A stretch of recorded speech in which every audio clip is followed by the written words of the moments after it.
क्या सिर्फ नेपाल में ही ऐसा उग्रवाद वाला सीन है या और भी देशों में हुआ है? मैं आपको बता दूं, पहले भी दो देशों में ऐसी घटनाएं हो चुकी हैं। जैसा बांग्लादेश में हुआ था, उन्होंने तख्ता पलट कर दिया और फिर जो है वहाँ से अभी भी प्रधानमंत्री नहीं हैं, वहाँ से फरार हैं। दूसरा, श्रीलंका में भी यही कांड हुआ था, लोगों ने तख्ता पलट कर दिया था। ऐसा आपको दो देशों तीन देशों में दिखेगा। म्यांमार में भी ऐसा हुआ है।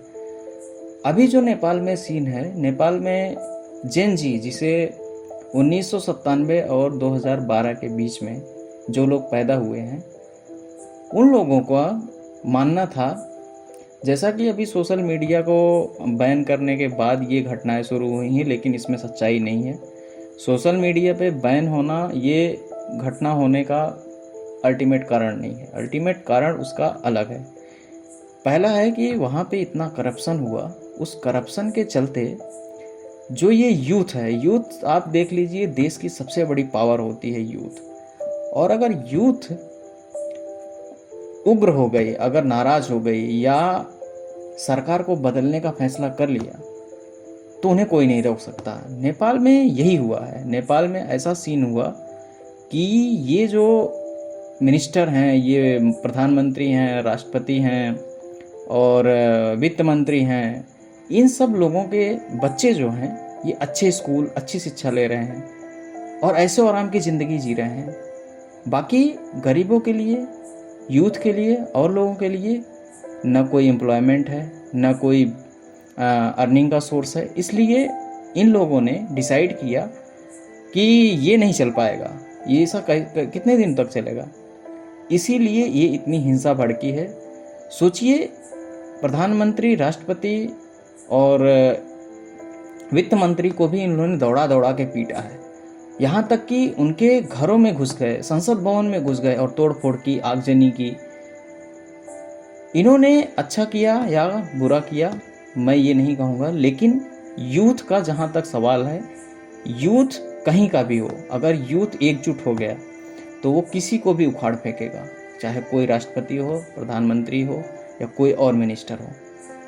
कुछ दिन पहले, एक दो दिन इस घटना के होने के एक दिन पहले शायद, या घटना होने के बाद, वहाँ पे एक घटना और घटी थी। किसी मंत्री के कार के सामने एक छोटी सी बच्ची का एक्सीडेंट हो गया और वो मंत्री कहता है कि चलो गाड़ी ले चलो आगे, ये तो मामूली एक्सीडेंट है। दूसरा सबसे बड़ा इस दंगा भड़कने का कारण हुआ कि वहाँ पे इन्होंने आदेश दिया कि सोशल मीडिया बंद कर दो, ताकि इनकी कमी छिप जाए। सोशल मीडिया बंद हो जाएगा तो कोई कहीं मैसेज नहीं भेज पाएगा, कोई संदेश नहीं दे पाएगा। लेकिन ये कारण नहीं रहा। दंगा भड़कने का कारण और यूथ को ऐसे उग्रवाद उत्पन्न करने का कारण जो रहा है, जो इतनी हिंसा भड़की है, उसका कारण रहा करप्शन। सबसे बड़ा कारण रहा करप्शन। तो अभी नेपाल में सिचुएशन बहुत ख़राब है, बहुत हालात ख़राब हैं। अगर कोई नेपाली इंडिया में आना चाह रहा है तो इंडिया में नहीं आ सकता। अगर कोई इंडिया से नेपाल जाना चाह रहा है तो नेपाल नहीं जा सकता। अगर उसके पास इंडिया से नेपाल जाने के लिए कोई जाना चाहता है, अगर उसके पास नेपाल की नागरिकता है, बड़ी मुश्किल से ही जाने दिया जाएगा। और कोई नेपाल से इंडिया आना चाहता है, अगर उसके पास इंडिया की नागरिकता है तो ही आने दिया जाएगा। बाकी देश की अथॉरिटी, इंडिया की अथॉरिटी, दोनों देशों की अथॉरिटीज़ और सिक्योरिटी फोर्सेस सब अपना काम कर रही हैं। लेकिन जहाँ तक सवाल है, क्या ये हिंसा और आगे बढ़ेगी? आगे क्या होगा? ये बहुत बड़ा सवाल है।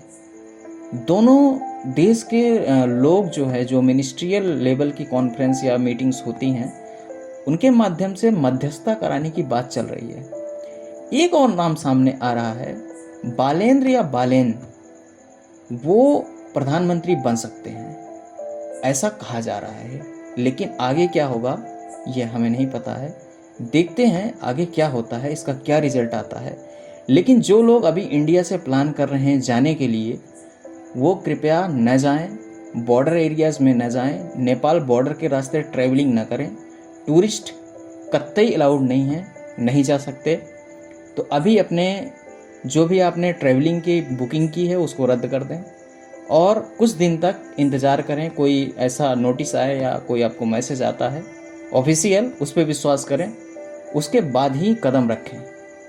आगे मैं और भी वीडियोस बनाऊंगा जैसे न्यूज़ आएगी, तो आप बने रहिए इस चैनल पे और मैं और भी इन्फॉर्मेटिव वीडियो आपके लिए लेके आऊँगा।